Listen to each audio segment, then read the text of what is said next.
Então hoje a gente está aqui com a Natália, guia aqui em Istambul, não é isso, Natália? É isso mesmo. Seja bem-vinda. Obrigada pela sua presença também, Felipe.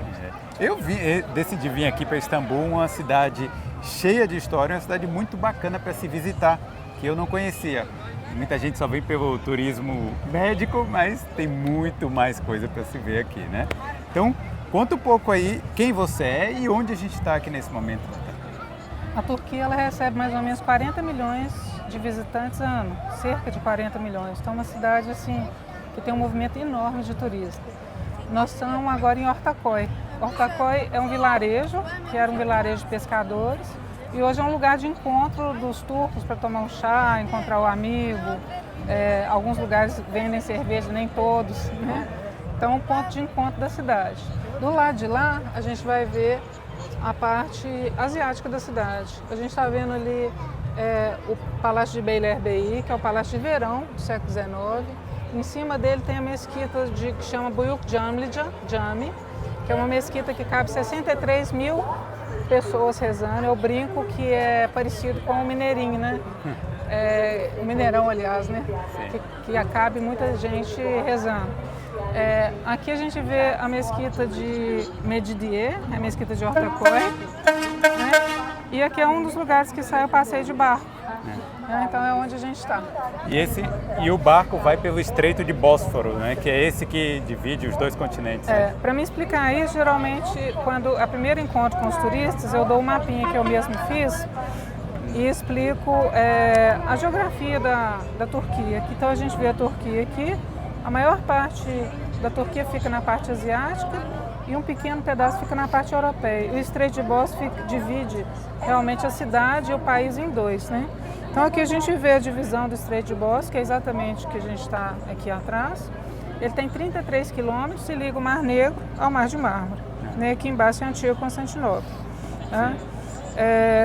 Indo aqui mais para baixo, a gente vê a antiga Constantinopla, que no século VI tinha uma muralha de 21 quilômetros. Então é como se fosse um triângulo de 7 quilômetros de vértice. Né? E isso aqui, aumentado aqui nesse outro lado do mapa, a gente vê todos os pontos turísticos da cidade.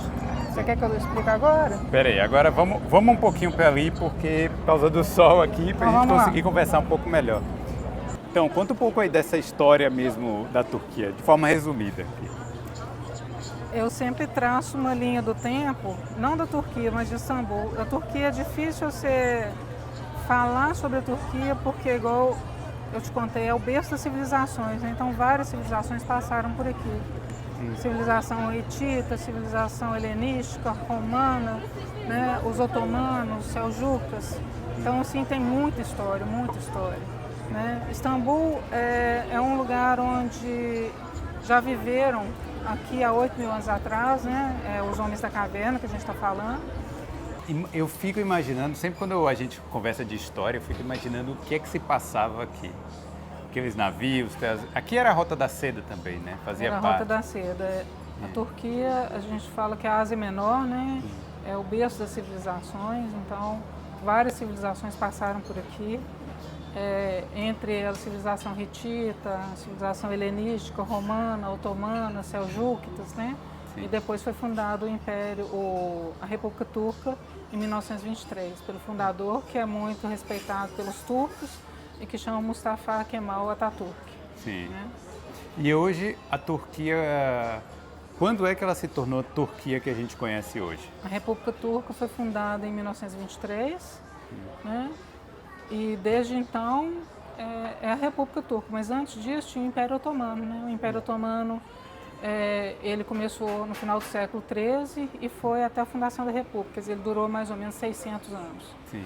O Império Otomano que todo mundo quer visitar, o Palácio de Topkapı, o Palácio de Dolmabahçe, né? Que são várias atrações turísticas que tem em Istambul, todas relativas ao Império Otomano. Então foi a parte que mais floresceu na Turquia, a parte histórica que mais desenvolveu na Turquia, o Império Otomano? Não.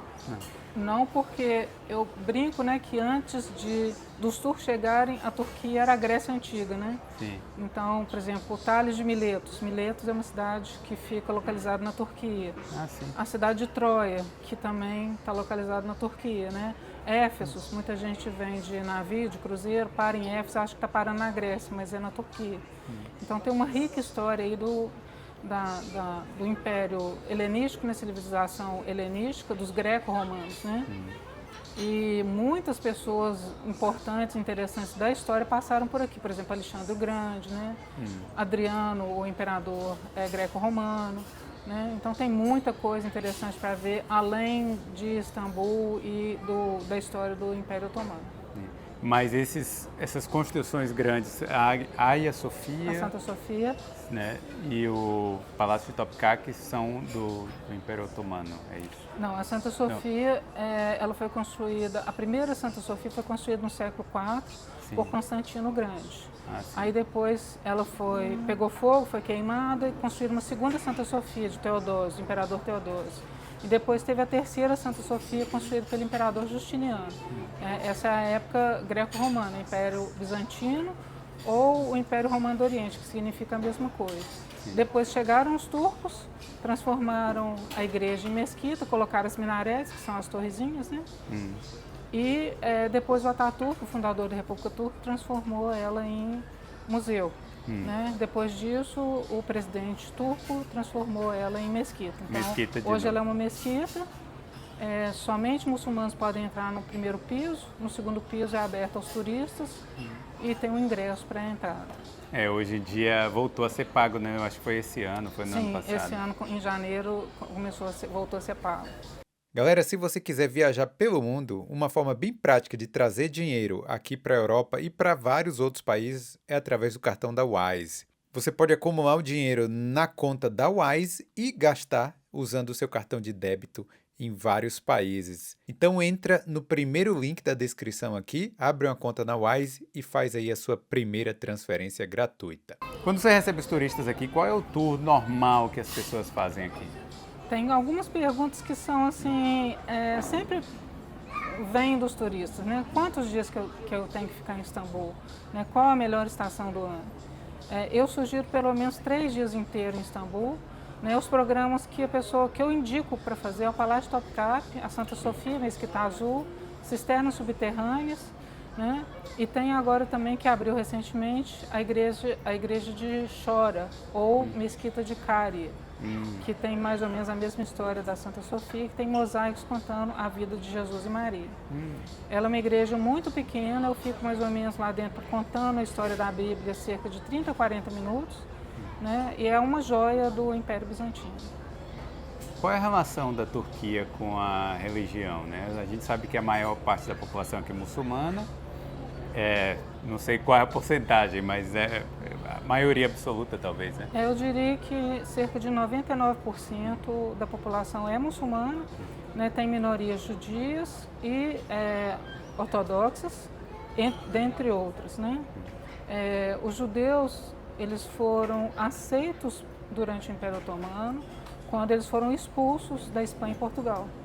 Então, os judeus são muito gratos ao Império Otomano e aos sultões que aceitaram essa vinda deles, né? O sultão, na verdade, acreditou que eram pessoas que podiam ajudar o Império, né, a crescer, eram judeus que tinham uma profissão, né, que poderiam pagar imposto, por que não acolhê-los, né? Então, hoje a situação está delicada lá em Israel, mas existem sinagogas, existem igrejas em Istambul, né? E eles vivem bem com a população muçulmana. Então, um cristão que vive aqui, ele consegue viver normalmente, praticar sua fé tranquilamente? Sim, naquela rua Istiklal, não sei se já foi de comércio, onde passa o bondinho vermelhinho, né? Lá tem a igreja de Santo Antônio.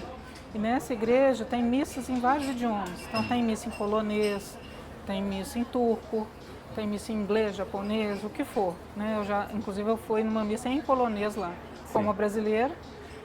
E aí eu falei para ela que a missa ia ser em polonês. Ela falou assim, não, vamos na missa, porque é a mesma coisa, só eles vão falar o outro idioma. Eu sei o que eles vão falar, né? Então a gente foi numa numa missa lá que tinha o quê? Umas 15 pessoas.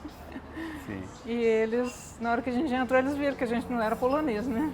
Mas ela adorou a missa, Participou. participou da missa. A gente foi nessa igreja também, realmente está num lugar de maior destaque ali, né? Que é naquela ruazinha principal. Essa inclusive tem missa de Natal, tem vários eventos lá nessa igreja de Santo Antônio.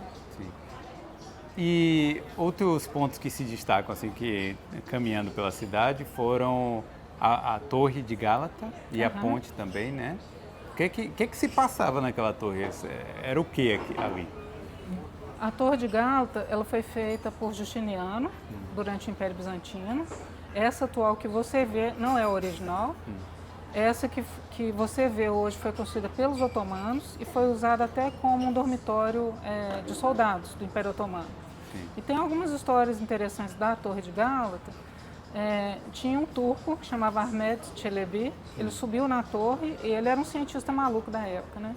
Então ele fez umas asas, tipo um planador, e de lá ele voou exatamente até a Ásia. Sério? Ele pulou dali e atravessou. Aí o sultão deu prêmios para ele em dinheiro, deu terras e tudo. E naquela época e até hoje também, né? A pessoa às vezes é premiada, mas faz uma coisa errada e aí entra na cadeia, né? Acabou que ele foi preso e viveu o resto da vida dele no norte da África, na Algéria, naquela época. Caramba. Então primeiro ele foi muito reverenciado e depois Foi exilado. foi exilado, exatamente. E aquela ponte de Gálata também parece importante, liga as duas partes europeias ali, né? Tem uma coisa interessante ali é o Corno de Ouro, né? Sim. O Corno de Ouro, deixa eu mostrar o mapa de novo. Então aqui é a Turquia, Estreito de Bósforos, Sim. e aqui embaixo é o Corno de Ouro. Então a antiga Constantinopla, ela tinha uma muralha de 7 quilômetros de extensão, né, como se fosse um triângulo. E era protegida naturalmente pelo Mar de Mármara e o Corno de Ouro. O Corno de Ouro é um braço de mar, ele parece ter uma formato de um corno, e de ouro porque no entardecer ele ficava meio dourado. E a ponte de Gálata que você está falando é aqui, ó. Sim. Né? Então, durante o Império Bizantino, o que eles fizeram para impedir que os turcos entrassem por aqui, né? Ou qualquer inimigo, né? Eles colocaram uma corrente aqui, tá? Exatamente onde fica a ponte de Gálata. Olhando aqui esse mapinha maior, a gente vê esse aqui, ó, já a Torre de Gálata e a ponte de Gálata, né? E aqui tinha um pequeno vilarejo, tá? Que chamava Pera. Pera significa em grego do outro lado, né? Sim. Então a cidade de Constantinopla é aqui onde é que você mora. Eu moro do outro lado, eu moro em Pera. E Pera é até hoje usado, né? Então você vê, por exemplo, o Hotel Pera Palace, né? Região de Pera, vários restaurantes em Pera. É um lugar muito pitoresco para andar com os turistas. Outra coisa das especiarias também, né, que vinham sendo trazidas vinha da Índia, como é que... Istambul, geograficamente, a gente já sabe que ele é a ponte do Oriente e Ocidente, né? Tem a Sim. parte asiática e europeia. E ele era um ponto de transporte, né? De especiarias, condimentos, então, e mercadorias de uma forma geral.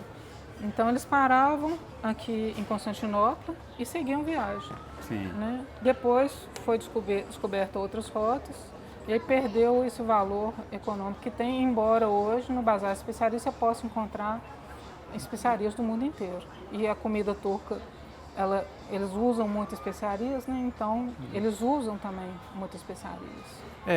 A gente visitou o Gran Bazar, que é o maior bazar, né? O maior mercado. O Grande Bazar ele tem cerca de 500 anos, né? Ele tem, eles falam, né, que tem 4.000 lojas. Quando a gente fala 4.000 lojas, o turista ele fica pensando, será que é 4.000 mesmo? Mas, por exemplo, eu conheço um vendedor que vende olho turco, a lojinha dele tem mais ou menos 2 metros quadrados. Sim. Né? Então, assim, quando a gente fala em 4.000 lojas, é 4.000 lojas. Sim. Mesmo. São cerca de 60 ruas e 22 portas. Então, ele é um labirinto, ele é enorme. Eu quase me perdi lá. Não dá para perder lá, se você não sabe caminhar lá dentro, dá. Aqui tem, eu fiz até nesse mapinha, tem um mapa do Grande Bazar. Eu fiz esse mapa porque às vezes a pessoa quer voltar em alguma loja e não consegue achar.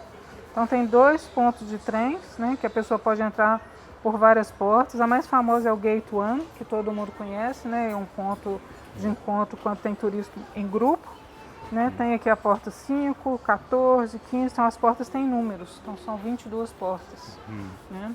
E aí o bazar, você falou, o bazar de especiarias, que é o bazar egípcio, né? O bazar egípcio, ele é menor, ele tem cerca de 250, 300 lojas, ele é em formato de L, né? Quando eu cheguei aqui, já estou aqui já tem 33 anos, ele vendia na sua maioria especiarias. Aí hoje vende já tapete, vende bolsa falsa, réplica, vende almofada, lenço, tudo que você imagina para o turista, né? Sim. Mas antigamente era só especiarias. O mesmo aconteceu com o Grande Bazar, que antigamente não vendia especiarias e começaram a vender especiarias também. Além de, por exemplo, na Rua do Ouro, né, a rua principal, ali são 230 lojas que vendiam somente ouro. Né? E hoje vende especiarias, vende várias coisas ali. O que é que você mais gosta de Istambul? Eu tenho que pensar, eu acho que o que vem na minha cabeça é o que eu não gosto, do tráfico, de muita gente, da vida ser um pouco mais difícil. Mas ao mesmo tempo, se você perguntar o que eu mais gosto, seria porque a cidade é cosmopolitana, então tem muita coisa para fazer em relação à arte, cultura. É uma cidade que o turista pode ficar 3 dias, ou 1 mês, ou 2 meses, que ele tem sempre coisa para fazer aqui. Não vai faltar, né? Não vai faltar. E o que você diria então para quem está pensando em visitar Istambul? Eu diria para reservar pelo menos 3 dias na cidade e se animar, ir para Capadócia, reservar pelo menos 2 noites, né? E tentar descobrir outros lugares, tem muitos lugares bacanas para visitar na Turquia inteira. Então, obrigado, Natália. Valeu aí por ter mostrado seu conhecimento aqui e trazido a gente aqui num lugar que está tão bonito, principalmente com esse céu azul. Obrigada a você, Felipe. Tudo de bom para você no seu canal. Valeu. É isso aí, galera. Então, espero que você tenha gostado dessas aventuras aqui na Turquia e se inscreve aqui no Boulder para não perder as próximas viagens e as histórias dos brasileiros pelo mundo. Valeu!